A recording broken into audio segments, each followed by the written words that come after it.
Assalamualaikum warahmatullahi wabarakatuh. Sampurasun. Yang saya hormati Forkopimda Provinsi Jawa Barat, hadir pada kesempatan pagi hari ini Wakil Ketua DPRD Provinsi Jawa Barat, Ketua Komisi 5 DPRD Provinsi Jawa Barat dan seluruh anggota, Kasdam 3 Siliwangi, Wakapolda Jabar, Wakajati Jabar, dan sahabat saya hadir juga, dan Kodiklat TNI. Saya ucapkan terima kasih, selamat datang. Sekretaris Daerah Provinsi Jawa Barat, para kepala perangkat organisasi perangkat daerah di lingkungan Pemda Provinsi Jawa Barat, pimpinan instansi vertikal yang saya hormati, yang memberikan supporting pada saya, Kaseto, pemerhati dan pelaku pendidikan anak-anak, dan yang paling berbahagia hari ini adalah orang tua.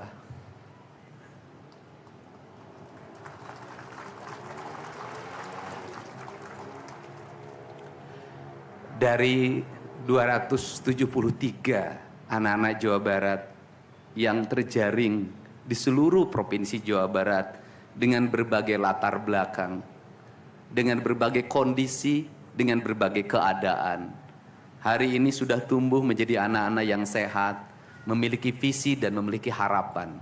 Bahkan menurut saya jauh lebih baik dibanding yang tidak mengikuti pendidikan di Dodik, Lembang, Rindam 3 Siliwangi. Saya ucapkan terima kasih buat komandan, wakil komandan, dan para pelatihnya. Yang pertama, hari ini kita bersama-sama memperingati upacara kebangkitan nasional. Saat masyarakat Indonesia, masyarakat Nusantara disadarkan dari ketertutupan telinganya, dari ketertutupan matanya, dari ketertutupan hatinya, dari kebutaan matanya, dari ketulian telinganya, dari kebisuan lidahnya, dan dari ketutupan hatinya, di mana saat itu kita masuk pada sebuah fase kita ternina-bobokkan oleh imperialisme kolonialisme yang menghamparkan lapangan pekerjaan, yang menghamparkan perkebunan, yang menghamparkan areal persawahan, yang menghamparkan areal-areal irigasi, yang menghamparkan areal bendungan.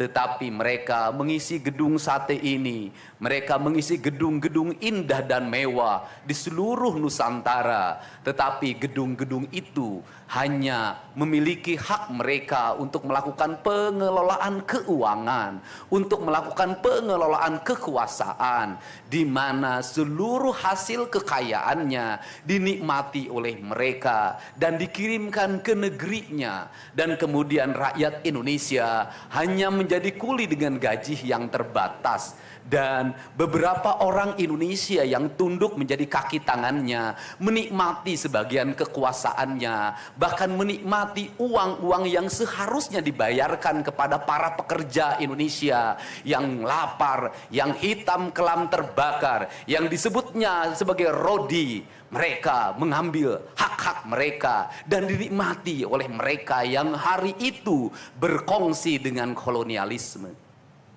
Maka kesadaran itu tumbuh, lahirlah gerakan Budi Utomo, lahirlah gerakan Sumpah Pemuda, dan seluruh gerakan itu dimulai dengan sebuah kesadaran dan hilangnya rasa takut pada dirinya bahwa kita adalah pemilik hak dari negeri ini.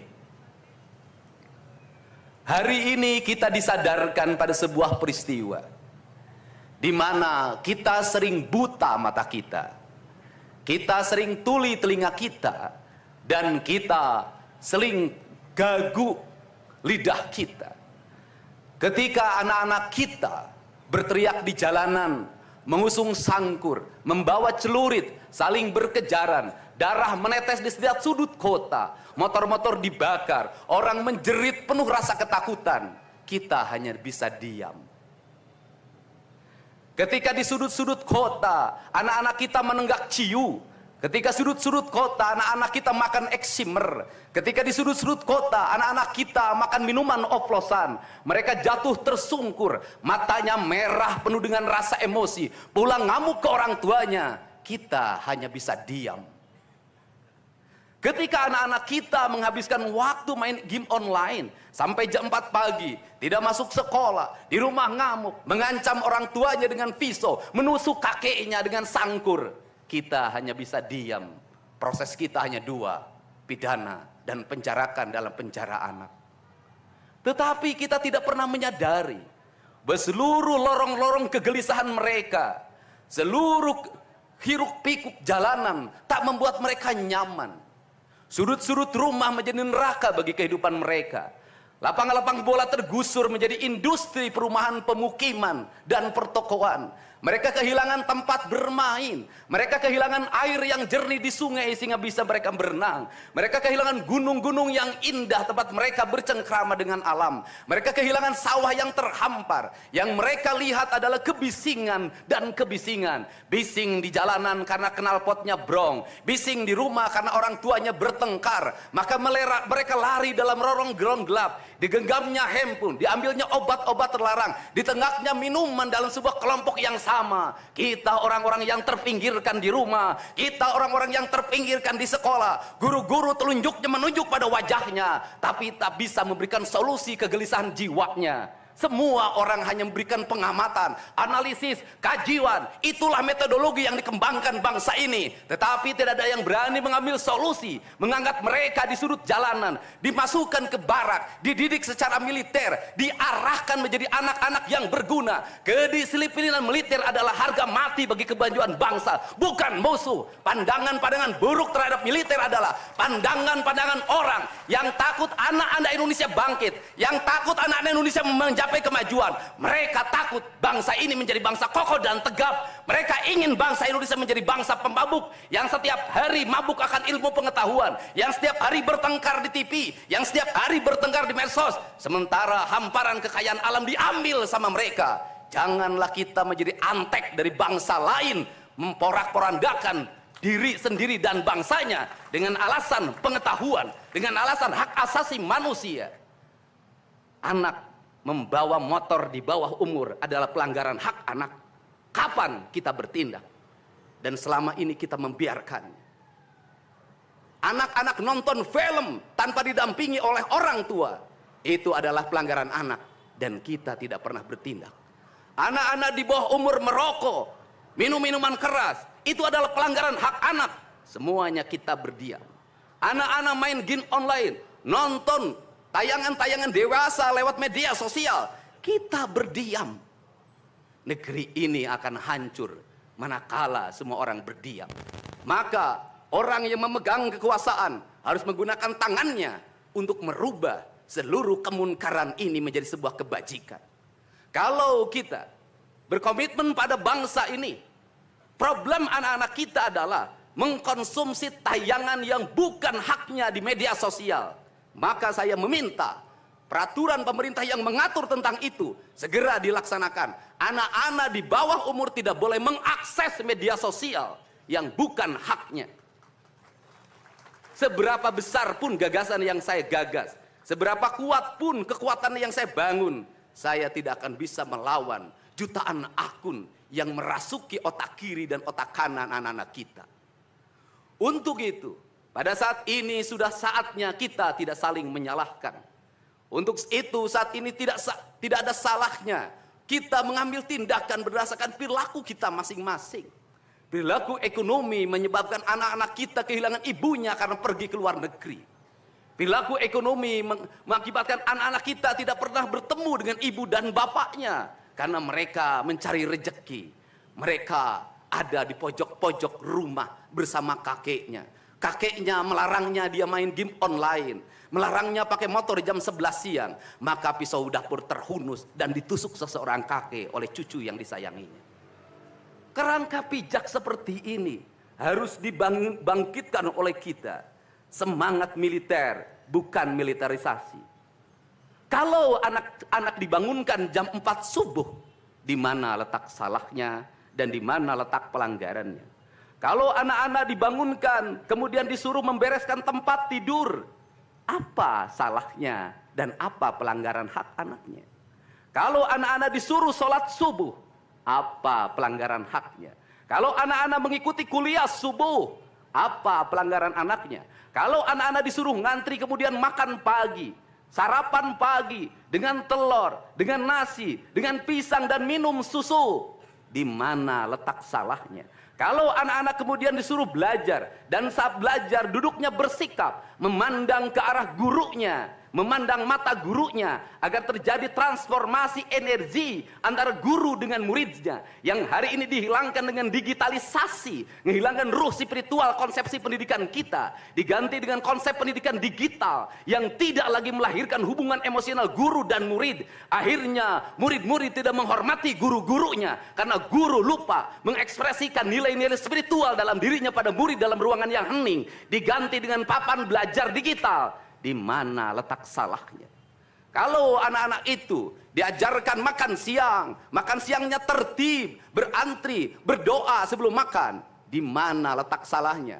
Kalau anak-anaknya sore hari diajarkan bola voli, sepak bola, latihan baris berbaris, di mana letak salahnya? Kalau sore hari anak-anak disuruh masuk ke masjid, mengikuti pengajian, di mana letak salahnya? Kalau setelah itu mereka makan malam, dan makan malam ditandai dengan berdoa, di mana letak salahnya? Kalau mereka jam 9 disuruh masuk barak, disuruh masuk ruang tidur, dan disuruh tidur, di mana letak salahnya? Justru hak-hak anak terdapat di barak pendidikan TNI, dan hak itu tidak mereka dapatkan di rumah-rumah.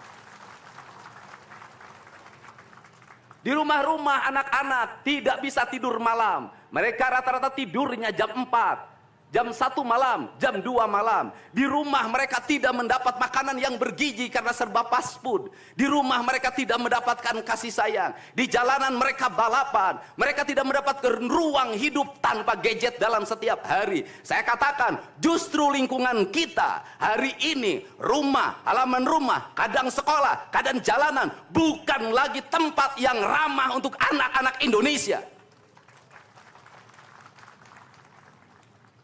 Untuk itu apa kebijakan yang harus kita lakukan? Kebijakan yang harus kita lakukan adalah mindset pembangunan dirubah. Ekonomi bukan segalanya. Itu penting. Tetapi ekonomi tidak boleh membunuh ruang-ruang publik di mana orang mendapat ruang bercengkrama. Desain rumah harus dikembalikan pada desain yang membuat jendela, membuat ruang untuk ibu dan bapaknya berkumpul. Halaman rumah harus tersedia di setiap kampung, jangan dihabiskan untuk bangunan, karena anak-anak ingin bermain di halaman. Lapangan bola di setiap desa harus ada. Karena apa? Karena mereka terus berinteraksi olahraga. Sungai-sungai harus dijernihkan, karena anak-anak orang miskin tidak bisa berenang di kolam renang yang berbayar. Mereka harus berenang di sungai-sungai yang jernih.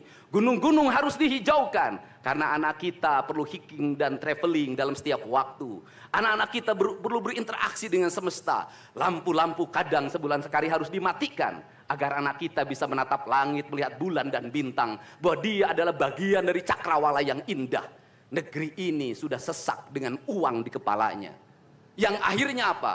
Pendidikan hanya menjadi ucapan dan tingkatan S1, S2, dan S3.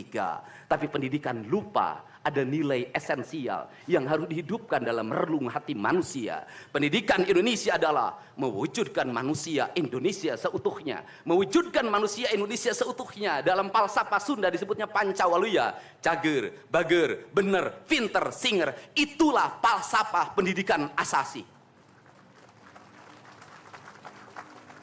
Maka falsafah pendidikan asasi dalam kaidah Sunda disebutnya, kalimatnya begini.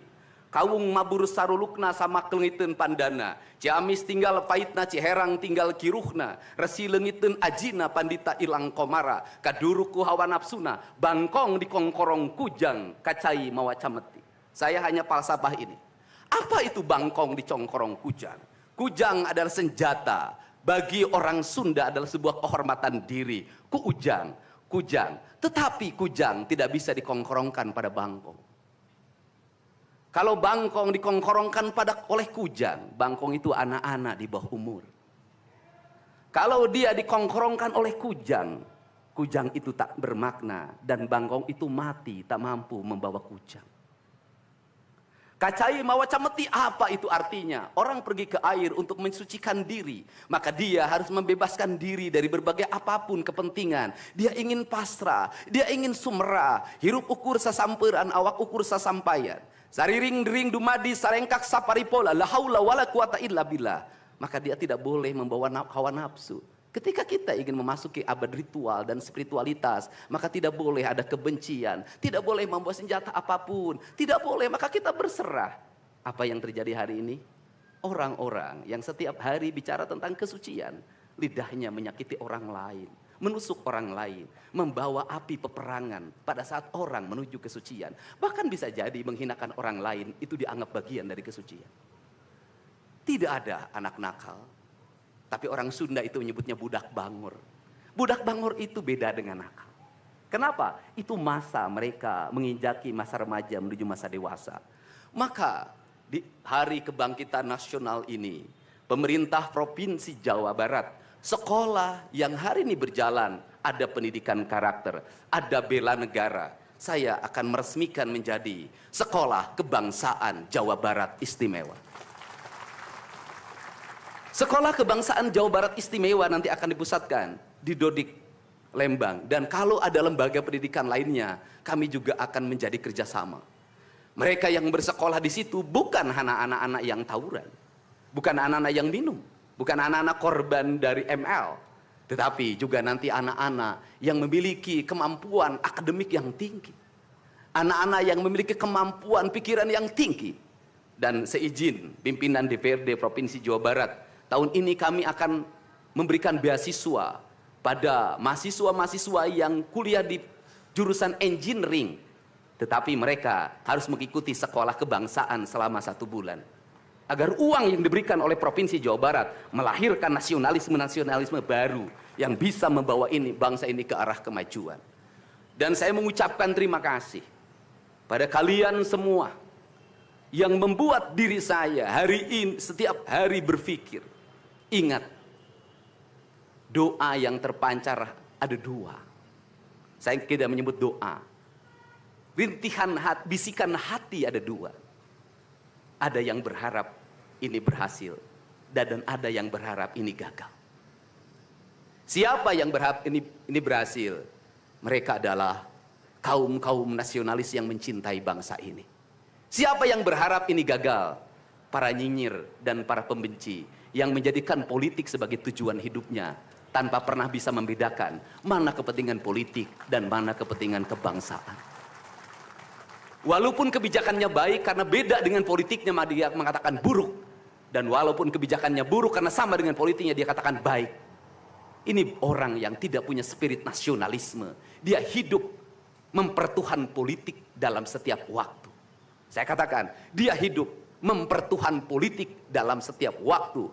Meskipun lidahnya berkata bertuhan pada Allah, tetapi hatinya dalam setiap hari hasud dan menjadikan politik sebagai tujuan hidup. Dan barangkali bisa dilihat dari seluruh rakyat Jawa Barat, karena ini tertransformasi lewat media televisi dan media digital. Yang menjadi petugas upacara hari ini bukan pasukan paskibraka yang biasa kita pakai, tapi mereka adalah peserta didik sekolah kebangsaan Dodik, Lembang, Rindam 3, Siliwangi. Waktunya tidak lama, hanya 18 hari, tapi bisa dibentuk. Pertanyaannya adalah, di sekolah mereka bisa dibentuk seperti ini? Kalau di sekolah tidak dibentuk hari ini, maka pertanyaannya adalah, berarti sistem pendidikan nasional harus dievaluasi. Dan kalau misalnya yang di Jakarta mau menyalahkan, kan disahkannya di Jakarta. Kan anggaran yang triliunan disahkan di Jakarta. Kenapa anggaran yang triliunan ini tidak terevaluasi dalam setiap tahun? Saya katakan, sistem pendidikan yang di dalamnya angka-angka yang hanya orientasinya materi dan kepuasan dalam outcome dalam sistem pengelolaan keuangan tidak akan melahirkan apapun kecuali tumpukan kertas, software, dan hardware. Tetapi pendidikan yang lahir dari jiwa dan lahir dari cinta tanpa biaya yang besar, dia akan melahirkan anak-anak penuh dengan semangat kebangsaan dan punya spirit Pancawaluya. Itulah pentingnya hati. Itulah pentingnya rasa.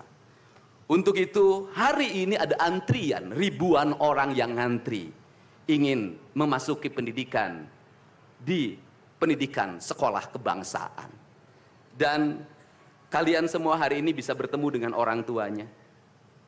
Bisa mendapat sertifikat dari kami dan bisa pulang dulu. Nanti dalam 2 minggu sekali kami siapkan mobil di setiap kabupatennya untuk pergi ke Dodik lagi mengikuti pematangan, bukan di Dodik nanti, di Badan Diklat ESDM Pemda Provinsi Jawa Barat, kalau nanti di Dodik diisi oleh siswa yang baru. Dan kami akan memantau perkembangan kalian dalam waktu 1 tahun, bukan 6 bulan.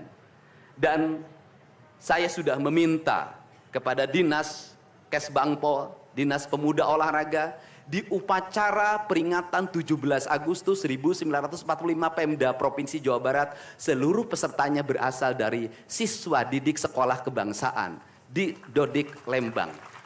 Kalian semua jadi petugas upacara Agustusanan. Jadi tidak usah repot lagi. Ternyata bisa. Dan hari ini bisa kalian bahagia. Saya ngasih bonus untuk petugas upacara dari Dodik ini 25 juta untuk dibawa pulang ke rumahnya masing-masing. Dapat uang saku, makannya enak, tidurnya nyenyak, berubah mental, bajunya bagus, pulang dapat bonus, gratis lagi. Dan tentunya buat petugas yang lain juga kita siapkan 25 juta.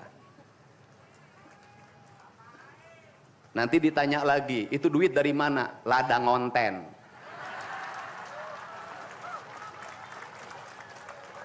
Saya selalu ditanya, Pak Dedi duitnya dari mana ngonten? Habis itu dimasalahin lagi, gubernur konten. Lebih baik dari jadi gubernur konten, punya duit diberikan pada rakyat daripada gubernur molor. Bener nggak? Ya kan, daripada gubernur tidur, gubernur protokoler, gubernur ingin dihargai, gubernur menghabiskan anggaran jalan-jalan ke luar negeri, teu hayang teuing aing. Kang Dedi masuk gorong-gorong, ya sebentar lagi akan saya naik ke pesawat. Jadi Indonesia ini perlu mental yang kuat kalau ingin melakukan perbaikan. Kenapa? Harus kuat menghadapi kaum nyinyir. Dan biarkan yang nyinyir selalu sakit hati selamanya. Karena Jawa Barat akan terus mengalami peningkatan pembangunannya. Ini baru 3 bulan. 100 hari itu tanggal 30 Mei. 100 hari kepemimpinan saya. Belum 100 hari sudah banyak orang yang kepanasan. Apalagi 5 tahun. Dan saya ucapkan terima kasih. Ini upacara yang spesial. Kita dihadiri oleh Korps Pasukan Khusus. Tepuk tangan semuanya. Ada Kopassus, ada Kostrad, ada Marinir, ada istilahnya apa sekarang, Kopasgat. Kemudian ada infanteri, ada cavalry, kemudian ada pasukan angkatan laut, kemudian juga ada Brimob. Tepuk tangan semuanya, keren. Dan kalian semua, para peserta, ini yang keren-keren ini anak-anak kita ini. Anak-anak kita yang keren-keren ini, kamu tengok ke kanan, tengok kiri sambil minta sama Allah, besok kamu yang berseragam seperti mereka. Tepuk tangan kalian semuanya, semangat! Semangat! Semangat! Oke. Yang terakhir, ini buat Biro Umum. Ini harus dirubah, Pak. Pertama, ini tiang bendera menghalangi gedung sate. Benderanya nanti harus digeser ke sebelah sana. Dan nanti kalau upacara tidak menghadap ke sana, tapi dari sini menghadap ke sana. Agar panorama itunya tetap terlihat. Dan kalau di sana maka kebisingan kendaraan tidak akan terlalu mendominasi. Ini Feng Shui cara menata bangunan. Jadi saya dari tadi mandang gedung sate nggak bisa karena terpotong oleh tiang bendera. Dan nanti bagian protokoler itu masang podium nggak lurus ke tiangnya, agak mencong-mencong dikit. Maklum Pemda masih masih belum pakai rasa, masih pakai DPA. Yang penting di DPA-nya juga tidak melanggar. Nah ini saya ini orang estetik, dan di Pemda ini tidak pernah ada rapat untuk merumuskan ini. Cukup WA, Pak Sekda, Kesbangpol, Dinas Pendidikan, besok kita lakukan ini, anak-anak bajunya ini. Dan saya terima kasih buat PLT Dinas Pendidikan yang stresnya banyak, suaranya sampai hilang, saking takut. Luar biasa. Berdiri dong Kepala Dinas Pendidikan PLT. Di depan kamu pindah. Suaranya hilang. Pernah saya marahin malam-malam, kamu belum tahu cara kerja saya. Karena sekarang sudah tahu ternyata Sang Kuryang tuh hidup di sini. Ya, Pak. Silakan duduk depan, Pak. Di depan, Pak, duduk. Saya ucapkan terima kasih juga kepada Pak Sekda yang selalu ingin menjalankan tugas saya dengan baik. Kalau belum meluntur-luntur dikit wajar, karena dia memang penakut sama istrinya jadi kurang lentur. Kalau saya kan sudah sangat lentur hidupnya. Saya ucapkan terima kasih juga pada Kesbangpol, ini yang supporting sangat baik. Ini mantan, pindah Pak ke depan Pak. Ini jajaran protokoler, dan saya ucapkan terima kasih pada Pangdam 3 Siliwangi yang support full. Terima kasih. Kemudian Pangkostrat yang di Purwakarta juga melaksanakan dan berbagai divisi. Kemudian Komandan Dodik Rindam. Terima kasih. Saya ucapkan terima kasih, badannya terima kasih. Saya ngasih bonus buat pelatihnya 50 juta. Saya ini urusan rasa, Bu.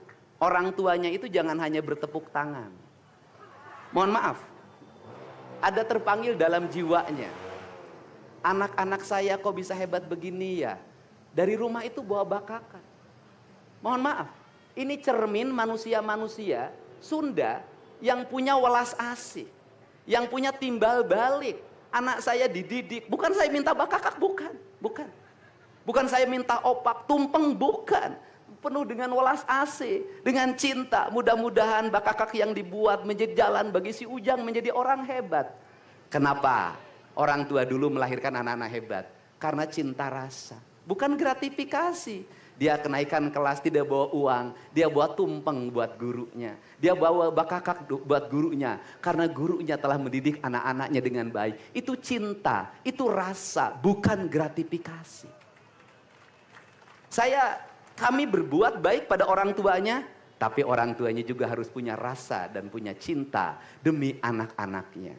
Saya pengalaman ibu saya dulu selalu berpuasa ketika saya punya hajat. Punya lagi ujian, lagi kenaikan kelas, menghadapi kesulitan, ibu saya dan bapak saya pasti berpuasa buat saya. Saya minta ibu dan bapak, coba rajinlah berpuasa bagi anak-anaknya. Bisa jadi, mohon maaf, bisa jadi anak-anaknya seperti ini, rasa orang tuanya yang harus diperbaiki. Bukan kesalahan anaknya, tetapi rasa dan cinta orang tuanya juga harus dibenahi. Hidup itu alam Pak, interaksi. Buktinya sama tentara nurut, sama ibu nggak nurut. Sama bapak nggak nurut. Nah ini makanya untuk itu dari sekarang mari bangun cinta negeri ini, karena negeri ini adalah negeri Siliwangi, negeri Silih Asa, negeri Silih Asi, negeri Silih Asu, negeri Silih Pikanyaa. Bagi mereka yang tidak ngerti Siliwangi, tidak tahu makna Siliwangi, tidak pernah berkontemplasi dengan Siliwangi, jangan coba-coba Anda berbuat tidak baik terhadap tanah Siliwangi. Saya sampaikan itu, kaluhur tesirungan kahandap teu akaran. Ini saya ucapkan terima kasih seluruh pasukan. Saya ucapkan terima kasih buat Panglima TNI, Kepala Staf Angkatan Darat, Angkatan Laut dan Angkatan Udara, Pangdam 3 Silo dan seluruh jajaran. Semua terima kasih. Hari ini adalah hari bangkitnya kita. Hari ini adalah hari kemajuannya kita. Dan kita mulai seluruh perubahan ini dari tanah kita, tanah Sunda, tanah Siliwangi. Wallahu muwaffiq ila aqwamit thoriq. Assalamualaikum warahmatullahi wabarakatuh. Sampurasun.